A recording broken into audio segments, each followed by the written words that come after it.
चलिए, मंगलाचरण यद्यपि हमने कर लिया था, शायद दोबारा करने की ज़रूरत महसूस हो रही है। दोबारा कर लेते हैं एक बार अपन। डिस्कनेक्ट हो गया था बीच में। मंगलमय मंगल करण वीतराग विज्ञान, नमो ताहि जाते भय अरहंतारि महान। करि मंगल करि हूँ महा ग्रंथ करण को काज, जाते मिले समाज सब पावे निज पद राज, पावे निज पद राज। तीन भुवन में सार वीतराग विज्ञान था, शिव स्वरूप शिवकार, नमः त्रियोग संहारी के। दौलत राम जी द्वारा लिखित यह चैड़ाला नामक ग्रंथ अनुपम रचना है, उनके द्वारा लिखी हुई। और हम एक एक दिन में एक एक ढाल की चर्चा कर रहे थे। और इस प्रसंग में प्रकरण है 12 भावनाओं की चर्चा है। अद्भुत चिंतन, व्यवस्थित चिंतन दौलत राम जी ने दो दो लाइन के छंदों में बहुत मर्म भर दिया है। और हमारे उपयोग को इस तत्व ज्ञान से जोड़ने के लिए, चित्त में वैराग्य उत्पन्न करने के लिए बहुत सुंदर शब्दों की रचना उनकी लेखनी से हो गई है। देखिए क्या कह रहे हैं यहाँ। दो छंदों का मंगलाचरण है।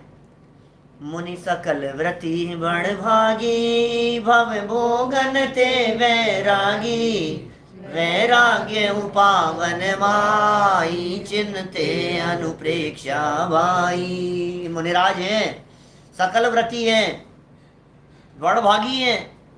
भाग्यशाली नहीं, बड़े भाग्यशाली हैं मुनिराज। गृहस्थों को भाग्यशाली नहीं कहते, श्रावकों को भाग्यशाली नहीं कहते। अरे भाग्यशाली वे होते हैं जो भाव और भोगों से वैरागी होते हैं। जिनके चित्त में भाव और भोगों की भावनाएं नहीं चलती है, वे भाग्यशाली होते हैं। भोगों की भावनाएं भालों को भाग्यशाली नहीं, अभागे हैं वे जिनके चित्त में भोगों की भावनाएं चलती है। तो कह रहे हैं भाई, भाव और भोगों से वैरागी, सकल व्रति माने महाव्रति, सकल माने परिपूर्ण व्रतों को धारण करने वाले मुनिराज बहुत बड़े भाग्यशाली हैं। वो वैराग्य उत्पन्न करने वाली माँ, माई, माई मतलब माँ, मदर, ऐसी अनुप्रेक्षाओं का चिंतन करते हैं। हे भाई, वैराग्य को उत्पन्न करने वाली माँ है, वैराग्य को जन्म देने वाली है। 12 भावनाओं का चिंतन करने से वैराग्य जन्म लेता है। संसार, शरीर और भोगों से विरक्ति होती है। इसलिए हे जीव, 12 भावनाओं का चिंतन निरंतर करो। ये क्या होगा इससे? इस चिंतन को करने से क्या होगा? इन चिंतत सम सुख जागे, जिम ज्वलन पवन के लागे, जब ही जिया तम जाने, तब ही जिए शिव सुख ठाने। इन 12 भावनाओं का चिंतन करने से समता रूपी सुख जगता है। क्या बात कर रहे हो आप? इनका चिंतन करने से, इन चिंतत, किन चिंतत, किन, इन 12 भावनाओं का चिंतन करने से बोले सुख जागृत होता है। अभी अनित्यादि भावनाओं की चर्चा करेंगे। अपने हृदय पर हाथ रख करके सोचना, इन भावनाओं का विचार करने से सुख मिलता है या तकलीफ मिलती है, पीड़ा होती है? अरे अरे सब नाशवान है, सब क्षणभंगुर है, अरे सबको मरना है एक दिन, तो पीड़ा होती है क्या तुम्हारे को? सम्यक चिंतन कब कहलाएगा? 12 भावनाओं का वास्तविक चिंतन कब कहलाएगा? जब तुम्हारे हृदय में समता भाव जागृत होगा, तब सच्चा चिंतन कहलाएगा। और क्या होता है उससे? जिमी माने जिस प्रकार ज्वलन पवन के लागे, हवा के लगने से जिस प्रकार अग्नि जंगल में बढ़ती चली जाती है अपने आप, जैसे जैसे हवा लगती है वैसे वैसे अग्नि अपने आप बढ़ती जाती है। उस तरह से इन 12 भावनाओं के चिंतन रूपी हवा के लगने से वैराग्य रूपी अग्नि धधकती चली जाती है और प्रज्वलित होती चली जाती है, बढ़ती चली जाती है। और तब यह जीव अपने आत्मा को जानता है। जब अपने आत्मा को जानता है तभी शिव सुख माने मोक्ष सुख की प्राप्ति होती है। माने मोक्ष सुख की प्राप्ति करने का यदि कोई उपाय है तो वह अपने आत्मा को जानना ही है। 12 भावनाओं के चिंतन का उद्देश्य भी अपने आत्मा के नजदीक ले जाना है। क्योंकि पर से हटाया ना, जगत को अनित्य कहकर, जगत को आशरण कहकर, संसार को आसार कहकर वहां से दृष्टि हटाई ना, तो जब पर से दृष्टि हटेगी तो दृष्टि जाएगी कहाँ, कि अपने में। जब दृष्टि पर से हटती है और दृष्टि अपने में जाती है, बोले आत्मा को जान लिया, मोक्ष सुख की प्राप्ति हो गई उसको अल्पकाल में। तो साहब कुछ बतलाएंगे इन बारह भावनाओं के बारे में कि सुनो सुनो, हम बतलाते हैं बारह भावनाओं के बारे में। नाम याद करना बारह भावनाओं के, पहले भी याद कराए थे, छोटे छोटे बच्चों को याद है। अनित्य आश्रण संसार, एकत्व अन्यत्व अशुचि, आश्रव संवर निर्जरा, लोक बोधि दुर्लभ और धर्म। पहला नंबर आता है अनित्यता का, क्षण भंगुरता की चिंतन करो। क्या समझ करके बैठे हो भाई साहब आप? जगत की हर वस्तु नाशवान है, परिवर्तनशील जगत है। इस नाशवान जगत में क्या क्या चीज परमानेंट है? मरना सबको एक दिन, एक न एक दिन चले जाएंगे, जीवन पूरा हो जाएगा। विषय भोग स्थिर नहीं है, ये बात यहाँ अनित्य भावना के माध्यम से कहते हैं। ये जीव सोचता है कि भाई साहब सुनो, इनकम बढ़े चाहे नहीं बढ़े, पैसा बढ़े चाहे नहीं बढ़े, संपत्ति आगे नहीं बढ़े, कोई बात नहीं, मार्केट इतना डाउन जा रहा है ना, चारों तरफ से मार्केट में क्राइसिस चल रहे हैं, तो बोले मार्केट बढ़े चाहे नहीं बढ़े, लेकिन संपत्ति कम नहीं होनी चाहिए। क्यों साहब? जितना कमा लिया है, अब भले ही हम उसे नहीं बढ़ा पाए, लेकिन कम तो नहीं हो। जो मिल गया है वो तो हमारे हाथ से नहीं निकले कम से कम। तो आचार्यों ने सबसे पहले अनित्य भावना कही। बड़ी अनित्य भावना, बहुत सुंदर लाइन है। अरे गुनगुनाते रहो, ये बारह भावनाएं तो ऐसी है। याद करने के लिए कही थी मैंने एक दिन बच्चों को, मैं कहा रोजाना करते रहो एक एक छंद याद। रोज का रोज करो, उसी दिन करो, और सुनाते सुनाते पढ़ाते पढ़ाते ही करो, तभी होगा। आपने टाल दिया ना अगले दिन के ऊपर, गई भैंस पानी में, कुछ नहीं होगा फिर। जो वन ग्रह गोधन नारी, हाय गए जन आज्ञाकारी, इंद्रिय भोग छिन थाई, सुर धनु चपला चपलाई। यौवन, यौवन चला जाएगा, जीवन बीत रहा है, खत्म हो रहा है। अंजुली जलसम जवानी क्षीण होती जा रही, यौवन जा रहा है। ग्रह घर परमानेंट नहीं है, गौ गाय भैंसे, और धन लक्ष्मी, और नारी पत्नी, और है और गए, है मतलब घोड़ा और गए मतलब हाथी। जन कुटुंबी लोग और आज्ञाकारी सारे परिवार वाले, नौकर चाकर सब, नौकर चाकर ये चारों तरफ दिखाई दे रहे हैं। नौकर चाकर है, कुटुंब है, परिवार है, हाथी घोड़े हैं, पत्नी है, धन है, घर है, गाय भैंस है, यौवन अवस्था है, उत्तम शरीर है। इतना ही नहीं, इंद्रिय भोग, इंद्रियों के भोग भी यदि तुझे प्राप्त हो गए हैं, कह रहे हैं क्षीण थाई, क्षण मात्र के लिए स्थिर रहने वाले, क्षीण थाई। और दो उदाहरण दे दिए, सुरधनु और चपला चपलाई। सुरधनु कहते हैं इंद्रधनुष को, रेनबो दिखते दिखते ही गायब हो जाता है। और चपला चपलाई, चपला माने बिजली और चपलाई माने चमक। तो चपला चपलाई बिजली की चमक के समान सब क्षणभंगुर है, सब नाशवान है। इस नाशवान जगत में यदि कोई स्थिर पदार्थ है तो तेरा चैतन्य ध्रुवात्म तत्व है। इसलिए जगत की अनित्यता को देखकर दृष्टि वहां से हटा और दृष्टि को स्वभाव सन्मुख करने का प्रयास कर। जब इसको जगत की अनित्यता के बारे में बताया तो ये तुरंत कहने लगा बात तो सही है, लेकिन हम एक काम करेंगे, कुछ उपाय ऐसे करेंगे जिन उपायों के माध्यम से हम बचा लेंगे, कोशिश करेंगे भाई साहब, मरते हुए को बचाने की कोशिश करेंगे। तो इन्होंने कोशिश के संदर्भ में फिर एक और भावना लिखी, चौथा छंद है अशरण भावना के संदर्भ में। सुर असुर खगाधिप जेते, मृग जो हरि काल दलेते, मणिमंत्र तंत्र बहु होई, मरते न बचावे कोई। क्या? सुर असुर, सुर देवता, असुर भवनवासी, व्यंतर ज्योतिष, वे सब असुर कहलाते।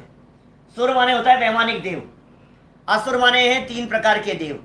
तो सुर और असुर चारों प्रकार के देव हो गए। और खगाधिप, खगाधिप क्या होता है? खग कहते हैं, ख माने होता है आकाश, और ग माने होता है गमन करना। तो जो आकाश में गमन करने वाले हों, ऐसे विद्याधरों के लिए खग शब्द का प्रयोग किया है।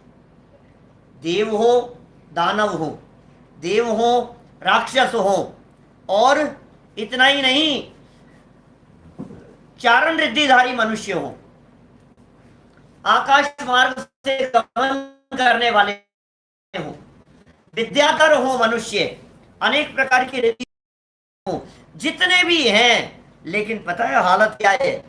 जिस तरह से हिमों के बीच में आ गया हो, दौड़ते हुए हिरण को शेर ने अपने पंजों से पकड़ लिया और अपनी दाढ़ का घास बना लिया हो, अब किसकी हिम्मत है जो उस हिरण को शेर के मुंह में से निकाल करके लाए?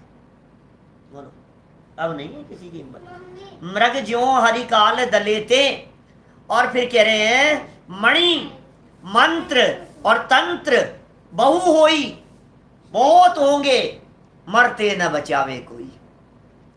तुम कह रहे हो ना हम बचा लेंगे, तुम कह रहे हो ना हम सुरक्षा प्रदान कर देंगे, तुम कह रहे हो ना हम उपाय कर लेंगे, मंत्रों का सहारा ले लो, तंत्र का सहारा ले लो, मणियों का सहारा ले लो, देवी देवताओं की शरण में चले जाओ। अरे मरते हुए को यदि बचा लिया जाए तो कहना बात कुछ नहीं, बचाया जा सकता है। मरते हुए को कौन बचाए? जिसका जीवन पूरा होने को आया हो, जिसकी आयु पूरी हो रही हो, हजारों डॉक्टर लग जावे, बचाने में समर्थ नहीं है। दिन रात 24 घंटे आप अखंड पाठ चालू कर दो मंत्रों का, बचाने में समर्थ नहीं है। देवी देवताओं की शरण ले लो, आप देवता आप ही बचा सकते हो, दुनिया के देवी देवताओं की शरण ले लो। ये कह रहे हैं भाई साहब सुन तो लो, कुछ बचाने में कोई समर्थ नहीं है। तो साहब शास्त्रों में शरण तो कहे हैं चार प्रकार के, चार शरण कहे तो हैं कि हाँ हाँ कहे, हमें पता है, हम भी चार शरण जानते हैं। चार शरण कहे ना, चत्तारी शरणम पवज्जामि, अरहंते शरणम पवज्जामि, सिद्धे शरणम पवज्जामि, साहू शरणम पवज्जामि, केवली प्रणतम धम्मम शरणम पवज्जामि, कहे हैं। व्यवहार से शरण है, निश्चय शरण आपको आप, व्यवहार है परमेष्टि जाप। निश्चय से अपनी आत्मा ही शरण है और व्यवहार से पंच परमेष्टि शरण है। तो अपनी आत्मा की शरण लो, और उनकी शरण भी सच्ची शरण तब कहलाती है जब उनके बताए हुए मार्ग पर चलकर यह जीव अपनी आत्मा की शरण लेता है, तब सच्ची शरण कहलाती है। मरते न बचावे कोई। भाई साहब ये दूसरी बात हो गई, इसने कहा मैं बचा लूंगा, और आचार्य देव ने कहा अशरण है, बचाने से नहीं बचाया जाता है। अब नंबर 3 ये कहता है कोई बात नहीं, जब तक है तब तक सुख भोग लेने दो। महाराज कोई बात नहीं, क्यों विकल्प कर रहे हो आप? माना कि टीवी नाशवान है, माना कि बीवी छोड़ के चली जाएगी, माना कि घर महल मकान परमानेंट नहीं है, माना कि लक्ष्मी चंचल है, बचाने के बहुत प्रयास किए, चौकीदार लगा दिए, पहरेदार लगा दिए, सुरक्षा के अनेक प्रकार के साधन कर लिए, उसके बावजूद भी हो गया। बात तो सच्ची है, अशरण भी है, बचाने से नहीं बचता है, ये बात ठीक है। लेकिन जब तक है तब तक तो सुख भोग लेने दो। तो आचार्यों ने पता है क्या कहा? एक संसार भावना लिखी, बोले तेरी ये मान्यता खोटी मान्यता है, इस संसार में कहीं भी सुख नहीं है, ये संसार भावना का प्रतिपाद्य है। सुनो जरा क्या कहते हैं संसार भावना में। चाहूं गति दुख परिवर्तन पंच करे हैं, सब विधि संसार असारा, या में सुख नाई लगारा। ये संसार का स्वरूप है, या संसार में जीव सुखिया कोई नजर नहीं आता। चारों गतियों में दुखी दुखी दुखी दुखी जीव भरे हुए हैं। क्या चारों गतियों में दुखी जीव भरे हुए हैं? कैसे? और परिवर्तन कर रहे हैं, पांच प्रकार के परिवर्तन कर रहे हैं। द्रव्य परावर्तन, क्षेत्र परावर्तन, काल परावर्तन, भव परावर्तन, भाव परावर्तन। ये पंच परावर्तन ये जीव अनादिकाल से करता आ रहा है। कभी नरक में, निगोद में, त्रियंश में, एकेंद्री में अलग अलग प्रकार के भाव धारण करता है, अलग अलग प्रकार के भाव करता है। संयोग मिलते हैं, बिछुड़ जाते हैं, ये जगत का स्वरूप है। इसी तरह का सुख नहीं मिला, लेकिन कहीं भी ये ध्यान रखना, शांति नहीं है कहीं भी, मजे नहीं है। तुम्हें लग रहा है जब तक है तब तक सुख भोग लूं, बहुत बड़ी गलत फहमी में हो। इस संसार में कहीं सुख है नहीं। बाहर के संसार में क्यों ढूंढे है सहारा, तेरे सागर का तेरे भीतर है किनारा। बाहर के संसार में सुख नहीं है, धोखा है, गलतफहमी है। दिखता है इंद्रधनुष बिजली की चमक के समान है, ऐसा समझ लो मृग तृष्णा की जैसे है। दूर के ढोल सुहावने जैसे दिखाई देते हैं, नजदीक जाकर के देखो तो पता लगे क्या है क्या। ये फिल्म स्टार और फिल्मी हीरोइनों की जो सुंदरता आपको स्क्रीन पर दिखाई देती है ना, ये ऊपर पूरी की पूरी परत चढ़ी हुई है। नजदीक से जाकर के देखो तो उनके चेहरे की झुर्रियां, चेहरे के निशान और जो जो है ना खराब चेहरा, वो स्पष्ट ख्याल में आएगा। ये दूर दूर से दिख रहा है आपको, दूर से वो सुंदर, यार ये कितने अच्छे हैं, वो तो कितने मजे में है, वो कितने आनंदमय है। सुनो, इस संसार में कोई आनंदमय होता ही नहीं। पैसे वालों को गरीब सुखी दिखता है, गरीब को पैसे वाले सुखी दिखाई देते हैं। बिजनेसमैन को सर्विस वाले सुखी दिखते हैं, सर्विस वाले को बिजनेसमैन सुखी दिखाई देते हैं। हर हर जगह जगह ऐसी हालत है। हस्बैंड को लगता है कि इसके तो मजे हैं, वाइफ के तो घर में बैठी रहती है, हम कितना मेहनत करते हैं, और वाइफ को लगता है इनको काम ही क्या है, सारा काम तो हम करते हैं घर का। तो ऐसा ही चलता है। दूसरे की थाली में घी ज्यादा नजर आता है। ये कह रहे हैं भैया, क्या कह रहे हैं यहाँ, सब विधि संसार असारा, या में सुख नाही। सब प्रकार से संसार असार, असार माने इसमें सार नहीं है, सार माने होता है सुख, इसमें सुख नहीं है। सुख ना ही लगारा, लगार क्या चीज है, ध्यान आ गया क्या? थोड़े दिन पहले कही थी, मुश्किल से 25 दिन पहले चर्चा हुई होगी। बोलो, लगार माने जो लगी रह जाती है, पूरी साफ कर देने के बावजूद भी जो लगी रह गई उसे लगार कहते हैं। हलवाई ने कढ़ाई पूरी तरह से साफ करके पटक दी धोने के लिए, और फिर भी कुत्ता आकर के चाटता है उसे, तो उसको कितना स्वाद आ रहा होगा, कितना माल रबड़ी मिल रही होगी उसमें, दूध। खुरचन भी निकाल ली थी उसने, करोच करोच के हलवाई ने, खुरचन भी उससे क्या कहते हैं कोची से निकाल निकाल करके सब निकाल ली थी।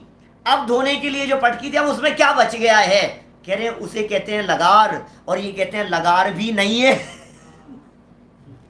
या में सुख ना ही लगारा, लगार मात्र भी सुख नहीं है। अब तू अपनी मति कल्पना से ही मजा आ रहा है, मजा आ रहा है, मजा आ रहा है, मूर्ख मजा आ रहा है। इस मजा का तो जब तुझे सजा मिलेगी तब पता लगेगा। सजा भोगने के लिए तैयार हो जा कि नहीं? नहीं साहब, क्या बात कर रहे हो साहब, आ तो रहा है साहब। सुन, यदि संसार के विषय भोगों में तू सुख मानेगा तो ऐसे कर्म बंधेंगे जिन कर्मों को तुझे भुगतना पड़ेगा।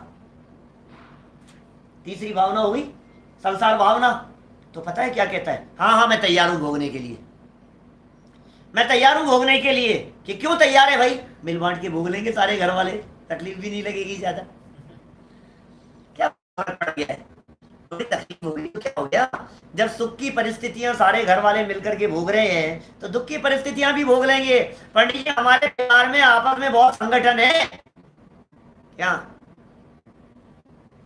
संगठन है? बहुत ज्यादा एकता है हमारे परिवार में, और इतनी एकता है कि कोई एक व्यक्ति कोई चीज लाए, सब मिल बांट करके भोगते हैं। एक व्यक्ति ने गाड़ी खरीद ली, सब बैठते हैं उसमें। एक व्यक्ति फल लेकर के आया है, सब मिल बांट करके खाते हैं उसे बना करके। सब्जी एक व्यक्ति लाता है, खाते सब लोग हैं। कमाता एक व्यक्ति है, भोगते सब लोग हैं। तो क्या दिक्कत है उसमें? बहुत संगठन है, सब मिल बांट करके भोग लेंगे तो फिर तकलीफ भी नहीं लगेगी। तो पता है आचार्य को क्या लिखना पड़ा? 4 नंबर की भावना एकत्व। पढ़ो एकत्व भावना में क्या लिख दिया। शुभ अशुभ कर्म फल जेते, भोगे जिए कहीं तेते, सुतदारा होय नसीरी, सब स्वार्थ के है वीरी। लो, शुभ अशुभ कर्म फल जेते, जितने भी हैं शुभ कर्मों का फल हो चाहे अशुभ कर्मों का फल हो, शुभ और अशुभ कर्मों का फल जेते जितने भी है, भोगे। आप इस धोखे में मत रहना। क्या? जब संकट आएगा तो न पत्नी काम आएगी न बेटा काम आएगा। सच धज के जिस दिन मौत की सहजादी, मौत की तो छोड़ो, संकट आ जाएगा ना माथे पे, हार्ट की प्रॉब्लम हो जाएगी, तुझे अकेले कोई भोगना पड़ेगा बेटा, तेरे माँ बाप काम नहीं आएंगे। क्या? तेरी किडनी खराब हो गई तो तेरे माँ बाप काम नहीं आएंगे, तुझे अकेले कोई भोगना पड़ेगा। हर व्यक्ति का अपना अपना ही है। ये कह रहे हैं सुत दारा, सुत माने बेटा और दारा माने पत्नी, हो ये न सीरी, साझेदार नहीं होते, पार्टनरशिप नहीं चलती है यहाँ। सुत दारा हो ये न सीरी, सबके सब स्वार्थी है, ये जगत स्वार्थी है भाई साहब, स्वार्थ के हैं वीरी। हर व्यक्ति स्वार्थी है, हर जीव मात्र स्वार्थी है और अपने अपने ही कर्मों का फल भोगता है। ये बात तुम्हें समझ में नहीं आती। एकत्व भावना में स्पष्ट कर दिया बिल्कुल कि तुम इस गलत फहमी में मत रहना, कोई तुम्हारे साथ साथ में साथ होता ही नहीं है। काय में साथ साथ क्या होता है? तुम्हें लग रहा है अरे नहीं साहब इन्होंने मेरा बहुत साथ दिया, साहब इन्होंने मेरा बहुत साथ दिया, अरे नहीं नहीं साहब तुम अगर साथ दो तो फिर क्या बातें है ऐसी बातें करता है। तुम्हारा साथ मिल जाए तो फिर क्या बात है? अरे कौन किसको साथ देवे? क्या तेरे कर्म तेरा साथ देवे तो साथ देते हुए दिखाई देते हैं। सच में ये कर्म तेरा साथ नहीं देंगे, शरीर तेरा साथ नहीं देने वाला है, तू और साथ की क्या कल्पना कर रहा है? सुतधारा होए न सीरी, सब पक्के स्वार्थी है। जब तक स्वार्थ सदता हुआ दिखाई देगा सब तुझको अपनाएंगे, और जिस दिन स्वार्थ सदना बंद हो जाएगा कोई तेरे पास में आकर के बैठने को तैयार नहीं होगा। जब तेरा तन सड़ेगा ना, ये क्या नजदीक बैठने को तैयार नहीं होंगे। तू अपना अपना कर करके राग राग में मरे जा रहा है जबरदस्ती, ये बतला दिया यहाँ, अकेले ही भोगना पड़ेगा। खाएगा तो अपने ही हाथ से तो खाता है, व्यवहार में भी तो एकता नहीं है। किसी को लड्डू पसंद है और किसी को बर्फी पसंद है, बतलाओ। किसी को आम पसंद है और किसी को नहीं है। किसी को आम की स्लाइस बना करके खाना पसंद है और किसी को अमरस खाना पसंद है। अब क्या करो बोलो, कहाँ विचार मिलेंगे तुम्हारे? एक को चाय पसंद है और एक को काली पसंद है, दूसरा व्यक्ति कॉफी पीता है। एक व्यक्ति को चाहिए कि एसी चलाओ और दूसरा कहता है मुझे ठंड लग रही है। अब करो करो क्या करो? नहीं नहीं साथ साथ दो साहब, हमारा साथ दो। अरे साथ क्या देवे? एक का शरीर स्त्री का शरीर है, एक का पुरुष का शरीर है, अलग अलग जगह से आए हैं, अलग अलग जगह पर जाना है, अलग अलग तरह के कर्म बांध करके आए हैं, अपने अपने कर्म है, अकेले अकेले भोगना है, दोनों अकेले अकेले भोग रहे हैं क्या? बिजनेस की उठापटक को यदि कोई पुरुष भोग रहा है तो पत्नी उसमें कितना भोगने में साझेदार हो सकती है, बतलाओ मेरे को। और घर में नौकरों से झगड़ झगड़ करके काम कराते हुए, खुद काम करते हुए घर के सारे काम कर रही हैं, और जो आफत और संकट भुगत रही है बच्चों के साथ में, 4 साल का बच्चा है, 5 साल का बच्चा है, कहना मानता नहीं है, लड़ाई झगड़े ये वो दिन भर जो निपटाती है, अब इसको कौन पति भोग रहा है, बतलाओ मेरे को, ऑफिस में और फैक्ट्री में रहता हुआ। मेरा कहने का मतलब ये है कि सुतदारा होए न सीरी, सब अकेले अकेले ही भोगते हैं, इंडिविजुअल है ये, अपने अपने कर्मों का फल सबको मिलता है। अब तुरंत ये पता है नई बात कह देता है, अरे नहीं साहब क्या बात कर रहे हो आप, क्या बात कह रहे हो साहब, पंडित जी साहब ऐसा थोड़ी ना है। अच्छा चलो कोई बात नहीं, तुम्हारे कहने से मान लिया, तो भी है तो अपने ही,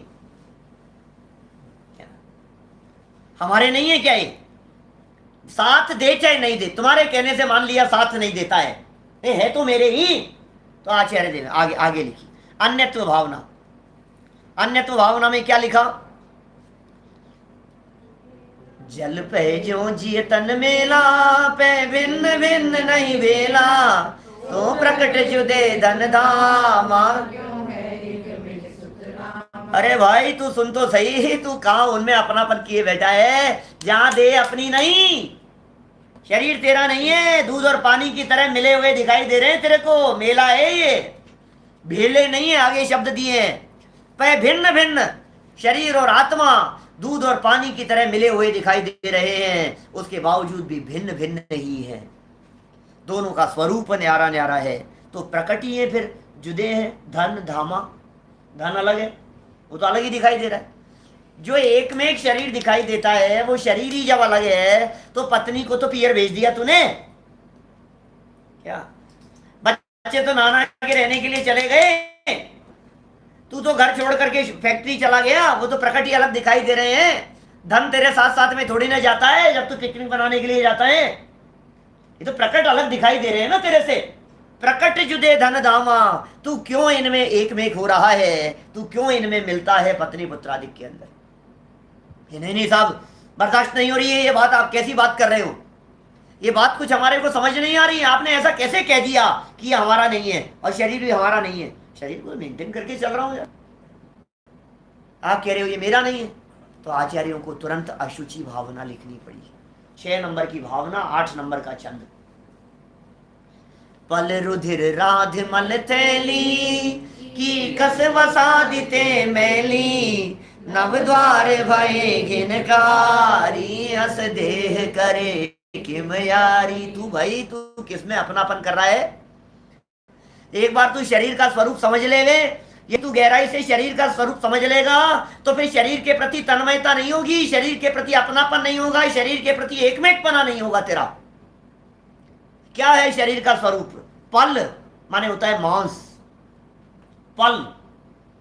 दूसरा शब्द दिया रुधिर माने ब्लड, खून। राध, राध माने है मवाद, पिप, पस, पस पड़ जाता है। पल माने मांस, रुधिर माने खून, पल रुधिर राध माने पीप, पस, मवाद, और मल माने विष्टा आदि, इनकी क्या है? ये थैली है। पल, रुधिर, राध और मल, इन सब की थैली है। जैसे मार्केट में थैली में फल फ्रूट लेकर के आता है ना, बाहर की थैली कैसी भी हो, अंदर फल रखे हुए हैं, ऐसे ही ये जो तेरा शरीर है ना, ये थैली है। इस थैली में क्या माल है? अंदर माल विष्ठा भरी है, हड्डी खून मांस है। और क्या कह रहे हैं? कीकस वसादी ते मैली। कीकस माने होता है हड्डी, कीकस, और वसा माने होता है चर्बी, इन ते मैली। कीकस वसादी ते मैली और नव द्वार भये। क्या कहें भाई साहब, नव द्वार भये घिनकारी।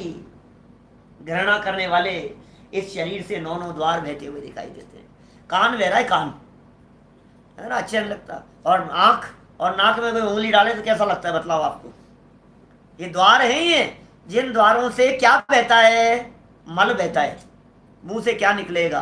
सूसू पोटी क्या निकलते रहेंगे बतलाओ आप? ये नौ नौ द्वार कहे हैं इस शरीर में, जिन 9 दरवाजों से निरंतर मल, मैल, अशुचिता, अपवित्रता ही निकलती है। और सुनो गजब की बात, क्या निकला है? ये किस पर निर्भर करता है? अंदर जो भरा हुआ था उस पर निर्भर करता है। तेरे अंदर में, इस देह के अंदर में अशुचिता और अपवित्रता भरी है तो वही तो बाहर निकलेगी। जिस शरीर को देखकर आईने के सामने खड़ा होकर तू सुंदर सुंदर सुंदर सुंदर सोचता रहता है, मैं कितना सुंदर हूं, मैं कितना सुंदर दिखाई दे रहा हूं। अरे ऊपर से हल्की सी परत यदि उतर जावे, शक्ल देखना पसंद नहीं करे तू अपनी, मैं कितना खराब हो गया यार, क्या करूं मैं, क्या करूं मैं। ऊपर से लिपापोती करके उसको छिपाने की कोशिश करता है, फाउंडेशन लगाता है ऊपर से, ऐसा पैक लाता है अलग अलग तरह के, ऊपर से ढकेगा उसको, अंदर की झुर्रियों को बाहर के आवरण से ढकने की कोशिश करता है। लेकिन भाई इस शरीर का स्वरूप तो बिगड़ना ही है। ये अशुचि है, अपवित्र है, मलिन है, मल बनाने की फैक्ट्री है। रॉ मेटेरियल इस मुंह के माध्यम से कुछ भी जाए, कच्चा माल। बादाम खाओ, बादाम 500 रुपये, 1000, 1500 रुपये किलो के बादाम खाओ आप, 2500 रुपये किलो के बादाम खाओ आप, प्योर, अच्छे, अच्छी से अच्छी क्वालिटी के। वो 2500 रुपये किलो का जो जब फिनिश निकलेगा तो क्या निकलेगा? बोलो, सड़ी हुई चीज निकलेगी। वो ये फैक्ट्री वही है, इस फैक्ट्री में जो भी माल जाता है वो वही बनता है। इसे मल बनाने की फैक्ट्री कह करके पुकारा गया है। दृष्टि हटाओ यहां से। अब जैसे ही इसको इस अशुचिता के बारे में बतलाया, इसका दिमाग फिर गया, यार क्या बात कर रहे हो आप, इतना अशुचि, इतना पवित्र, इतना मलिन, और नहीं नहीं बहुत गंदा हूं। और आप तो अंदर की अशुद्धता की बात करने लग गए। अभी ऊपर से था तो नहा लेता था, अभी आपने कह दिया कि अंदर है, अभी तो बहुत ही तो रोने लग गया है। इस शरीर की अशुचिता, अशुचिता माने अपवित्रता, माने मलिनता, माने शरीर सूगला है, गंदा है, घृणा करने जैसा दिखाई देता है। ये सारी बातें कही तो ये टेंशन में आ गया, मैं सुंदर समझता था और मैं सच में कितना बदसूरत हूं। बात तो सच्ची दिखाई दे रही, बात तो सच में ऐसी है, भरत सोने का चढ़ा है गोबर की मिठाई पर। बात तो सच में ऐसी है, अंदर में गोबर भरा हुआ है और ऊपर सोना सोना दिखाई दे रहा है, गोल्ड जैसा, सोने जैसे बाल है तेरे, चांदी जैसा रंग, और मालूम क्या क्या, ऐसा सोना सोना इसको गोल्ड दिखाई देता है, इसको मजे आ रहे हैं, इसको चांदी जैसा दिखाई दे रहा है, बाल दिखाई दे रहे हैं और सोने जैसा रंग दिखाई दे रहा है। कुछ नहीं है, ये सोने और चांदी के पीछे अंदर में जो भरा हुआ है उसको देख जरा क्या है। अपवित्रता घृणा करने वाले दुर्गंधित पदार्थ बहते हैं इसमें से, जिसके श्रृंगारों में मेरा यह महंगा जीवन घुल जाता। अत्यंत अशुचि काया है ये, जड़ काया, तेरे चेतन का कुछ भी नाता नहीं है इससे। जब ये रोने लगा, जब ये दुखी होने लगा, जब ये पीड़ित होने लगा, जब ये आकुलित होने लगा, तो आचार्यों ने तुरंत यह समझाया, डोंट वरी, चिंता मत करो। क्यों भाई, क्यों नहीं करें चिंता? कि जिसकी हमने अशुचिता और अपवित्रता बतलाई है वो तुम्हारी नहीं है, वो तुम्हारे पड़ोसी की है। तुम्हारे चेहरे पर जो थोड़ी सी उदासी आ रही है ये अशुचि भावना को सुन करके, क्योंकि अपने चेहरे को देख करके तुम प्रसन्न होते थे और हमने अशुचि भावना को बतलाया तो तुम्हारा चेहरा थोड़ा सा उदास हो गया कि अरे यार थोड़ी बात तो तुरंत आचार्यों ने बात बदल दी। उन्होंने कहा सुनो, अब तक जितनी बात कही है सब पड़ोसी की बात कही है। जितनी मलिनता की चर्चा की है वो मलिनता तुम्हारी नहीं है, वो गंदगी तुम्हारी नहीं है, इसलिए टेंशन मत करो, तुम्हारी अपवित्रता कुछ और है। बोले अच्छा वो क्या है? तो तुरंत आश्रव भावना लिख दिया। आश्रव भावना में क्या कह रहे सुनो, जो योगन की चपलाई ताते हैं आश्रम भाई, आश्रम दुख कार्य घने रे बुद्धिवंत तिधे निर्वेरे। क्या कह रहे हैं? योगों की चपलाई, उससे होने वाला आश्रम, वो तेरी मलिनता है, उसको दूर कर, उसे धो। योगों की चंचलता, मन वचन काय के निमित्त से आत्म प्रदेशों में होने वाली चंचलता, वो क्या है? बोले वो आश्रम है। और उस आश्रम से क्या होता है? योगन की चपलाई, उससे होता है आश्रम है भाई। और आश्रम कैसे है? दुखकार, दुखकारी है ये आश्रम। कैसे? घनेरे, घना दुख देने वाले हैं। सुन, शरीर में फोड़े फुंसी हो जाए तो तुझे दुख नहीं होगा। शरीर में कैंसर दुख का कारण नहीं है, तेरा आश्रव दुख का कारण है। समझ में आ रही है बात? आश्रव दुखकार घनेरे। पाप आश्रम के पुण्य आश्रम की क्यों भेद कर रहा है? दोनों प्रकार के आश्रम दुख देने वाले हैं। आकुलता के जनक हैं, दोहू माई दौड़े धूप, दोहू कर में बंधे रूप, याते ज्ञान वंत नहीं को अभिलाख्यो है।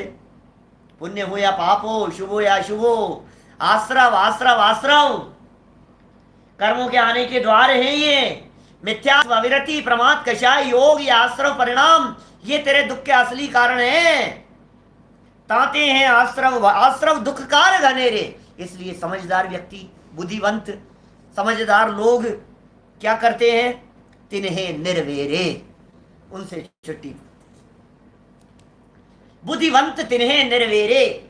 ज्ञानी व्यक्ति, समझदार व्यक्ति, धर्मात्मा व्यक्ति, पुण्यशाली व्यक्ति, जो मोक्ष मार्गी लोग हैं, वे इस आश्रम से निपटारा चाहते हैं, इस आश्रम को छोड़ देना चाहते हैं। तो इसने फिर प्रश्न किया, शरीर गंदा था तो नहा लेता था, धो लेता था, गंगा जमुना में जाके स्नान कर लेता था। अब तुमने ये कह दिया आश्रम तुम्हारी अशुचिता है, अब ये तो साबुन से भी नहीं धुल सकती, अब क्या करें बोलो? अब क्या करें बोलो? इस आश्रम को धोने का कोई उपाय है क्या? पंडित जी कोई उपाय हो तो बतलाओ। आश्रम कैसे धुलेगा? जो मेरे दुख के कारण मिथ्यात्व है, अविरति, प्रमाद, कषाय योग हैं, वो कैसे धुलेंगे? तो आचार्यों ने तुरंत फिर नई भावना लिखी। बोले संवर है ना उपाय, संवर से आश्रम धुलता है। बोले क्या होता है संवर? कुछ समझ में नहीं आया। तो बड़ी गजब की परिभाषा लिखी है संवर की, गजब का चिंतन प्रस्तुत किया है। मुझे दौलत राम जी की इन 2 लाइनों के अलावा पूरे दुनिया भर में संवर की इतनी उत्कृष्ट और सांगोपांग और सर्वांगीण और सारी बातों को समेटने वाली व्याख्या कहीं देखने को नहीं मिली। सैकड़ों ग्रंथ पढ़े होंगे, 2 लाइन में संवर की जो व्याख्या यहां की है ना, जगत भर में कुंद कुंदाचार्य देव ने गाथाएं लिखी, उपयोग में उपयोग की चर्चा और मार्मिक बातें बहुत मिलेगी, लेकिन यहां जो इन्होंने बात लिख दी है, सब तरफ की बातों को 2 लाइन में समेट लिया। क्या लिखा? जिन पुण्य पाप नहीं कीना, आत्म अनुभव चित दीना, और तिन ही विद्यावत रोके, संवर लही सुख अवलोके। सारी बात के अंदर सारभूत बात आ गई। पुण्य और पाप तो करो मत, यह आश्रम रोकने का उपाय है। पाप भी मत करो और पुण्य भी मत करो। अरे महाराज क्या बात कह रहे हो आप, पाप भी मत करो और पुण्य भी मत करो, ऐसा कैसे होगा, फिर करेंगे क्या? आप कह रहे हो टीवी भी मत देखो, दूरदर्शन भी नहीं और देवदर्शन भी नहीं अब करे क्या, बोलो। अब दूरदर्शन और देवदर्शन दोनों को छोड़ देगा तो करेगा क्या? कि आत्म अनुभव, अरे आत्म दर्शन कर। क्या इधर से दूरदर्शन छोड़, इधर से देवदर्शन छोड़ और बैठ करके आत्मदर्शन कर। अरे साहब क्या बात कर रहे हो साहब, हमारी भूमिका में तो बड़ा कठिन काम है साहब, अभी तो हमारे से तो नहीं हो सकता साहब, कैसी बात कर रहे हो आप, ऐसा कैसे हो जाएगा? कि भाई होए चाहे नहीं होए, सच्ची बात समझ तो सही, करने योग्य काम क्या है। कितना कर पाएगा और कितना नहीं कर पाएगा वो अलग मैटर है, लेकिन करने योग्य काम क्या है वो तो समझ। कि साहब आप देव दर्शन करने की मना कर रहे हो, नहीं करें हम। कि सुन, देव दर्शन की तब मनाए जब तूने दूरदर्शन पहले छोड़ दिया हो। बोल,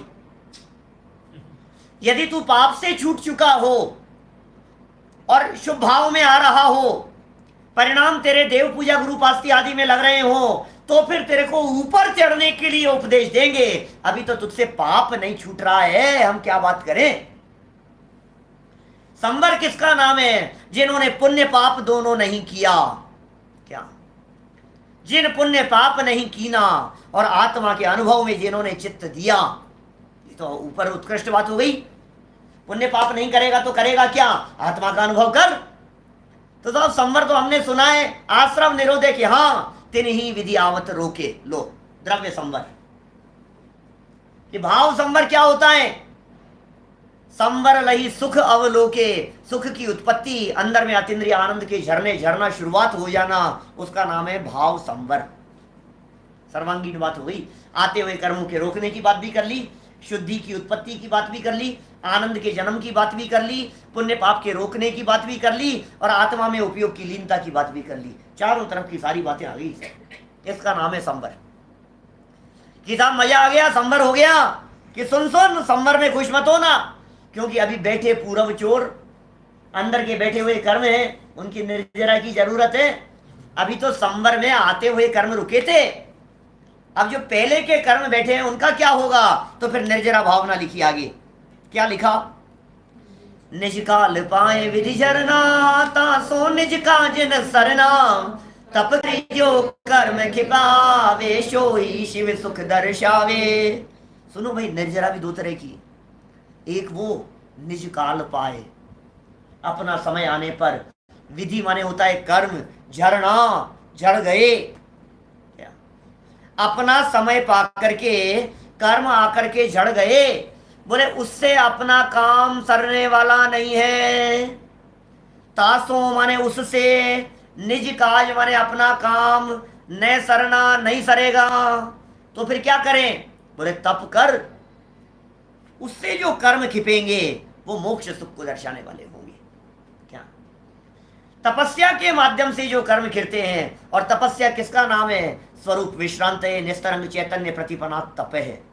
आत्म स्वरूप में निर्विकल्पता से चित्त की स्थिरता को तप कहते हैं, उससे निर्जरा होती है, और ऐसी निर्जरा मोक्ष सुख को दिखाने वाली होती है। ये निर्जरा, संवर और निर्जरा तत्व में मुनिराजों की चर्चा हो गई। अब आगे लोक भावना की चर्चा की है। इसके बाद में देखिए, गजब का स्वरूप बतला दिया। लोक का स्वरूप और लोक का चिंतन चल रहा है दुनिया के बारे में। लोक भावना 10वीं भावना है ये। एक आई थी संसार भावना, तीसरे नंबर पर थी। संसार अपने में है और अपन लोक में है। पहले भी कहा था ऐसा वाक्य। हम लोग कहाँ रहते हैं? लोक में। और संसार कहाँ रहता है? बोले हमारे में रहता है। किन्हू न करे न धरे को, षट द्रव्यमयी न हरे को, सो लोक माहि बिन समता, दुख सहे जीवन नित भ्रमता। किन्हू न करे, कोई करने धरने वाला नहीं है, न धरे कोई धरने वाला नहीं है, न हरे कोई हरण कर लेने वाला नहीं है। एक ही झटके में आधी लाइन में 3-3 देवताओं की छुट्टी कर दी इन्होंने।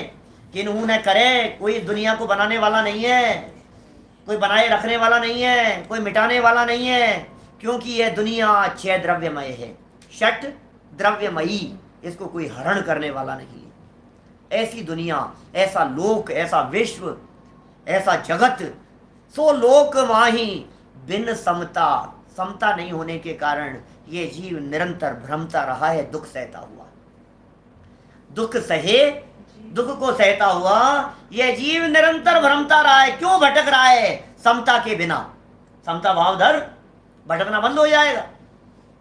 राग द्वेष मत कर, कषाय करना बंद कर दे, मिथ्यात्व और कषायों का किराया देना बंद कर दे, तेरे को इस मकान से निकाल दिया जाएगा। संसार में रहने का किराया है मिथ्यात्व, मिथ्यात्व और कषाय संसार में रहने का किराया है। जब तक किराया देता रहेगा तब तक संसार में रुलता रहेगा। बंद कर किराया देना, बंद कर ये सब, समता भाव को जागृत कर, और समता भाव अंदर में प्रकट होगा तो मुक्ति की प्राप्ति अल्पकाल में हो जाएगी। संसार में भटकते भटकते कहां तक चला गया? सुनो दुर्लभता की चर्चा, बोधि दुर्लभ। परसों करने की भावना है मनुष्य जन्म की दुर्लभता की चर्चा, एक दिन बीच में, फिर तो ग्रंथ शुरू करेंगे अपन। एक दिन थोड़ी सी चर्चा हो जावे इसके संदर्भ में, हम कहाँ बैठे हैं उसकी। अंतिम गृह व्यकलों की हद, पायो अनंत विरया पद, पर सम्यक ज्ञान न लाधो, दुर्लभ निज में साधु। अनंत बार चला गया भैया, अनंत गिरिया, अनंत बार। अंतिम गृह व्यकलों, हद, हद है वो। मिथ्यात्व के साथ में मिथ्या दृष्टि होकर नग्न दिगंबर वेश धारण करके, मुनिव्रत धारण करके 9वें ग्रह तक तू अनंत बार चला गया, लेकिन सम्यक ज्ञान नहीं हुआ, वेद विज्ञान नहीं हुआ, आत्मा परमात्मा की खबर नहीं थी, अपने पराये को नहीं जानता था, मैं कौन हूं और पराया कौन है इसकी तुझे विचार विवेक नहीं था, रंच मात्र भी। सम्यक ज्ञान न लाधो, अत्यंत दुर्लभ है वो सम्यक ज्ञान। इसलिए प्रेरणा दे रहे हैं, हे मुनि, हे साधक, हे साधना करने वाले व्यक्ति, निज में उसकी साधना कर, अपने आप को जानकर सम्यक ज्ञान की प्राप्ति कर। ये उपाय है, सम्यक ज्ञान प्राप्त कर। देखो भाई, अनंत काल हो गया, आत्मदर्शन नहीं हुआ, आत्मज्ञान नहीं हुआ। सबको जाना लेकिन अपने आप को नहीं जाना, सारी दुनिया को जाना, सबको जानने का प्रयास किया, अपने आप को नहीं जानने की कोशिश की, मैं हूं कौन। अंतिम धर्म भावना क्या कह रहे हैं?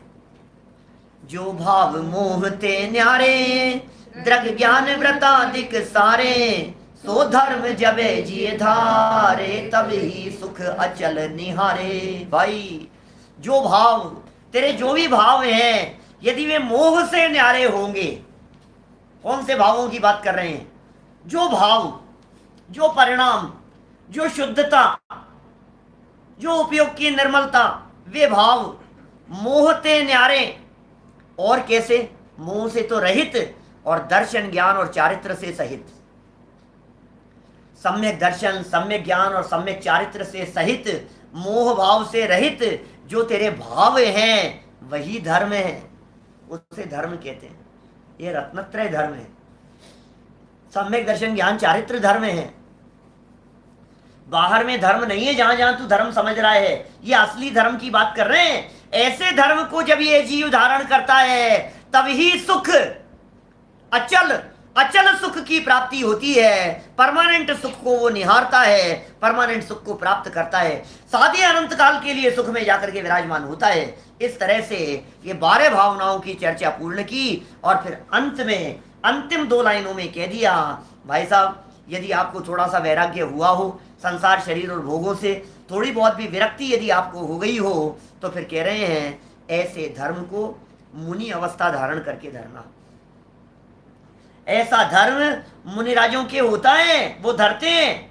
तिनकी करतूत माने उनकी क्रियाएं उचरिए। अब मैं उन मुनिराजों की क्रियाओं के बारे में कहता हूं। हे भव्य प्राणी, ताको सुनिए, उसको सुनो और अपनी अनुभूति को पहचानो। मुनिराजों की उस चर्चा को सुनो। संसार में यदि कोई जीव सुखी नजर आते हैं तो वे मुनिराज सुखी हैं, वे हमारे संत सुखी हैं। जिनके पास सब कुछ है वे दुखी हैं, और जिनके पास कुछ नहीं है वे आनंदित हैं, वे महामुनिराज। उन महामुनिराजों की जीवन चर्चा और यदि उनकी गौरव गाथा को सुनना हो तो कल मिलेंगे ठीक 8 बजे।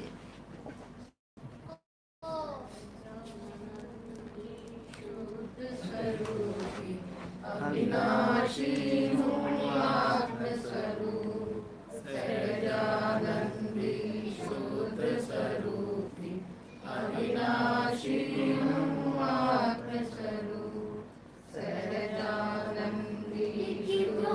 स्वरूप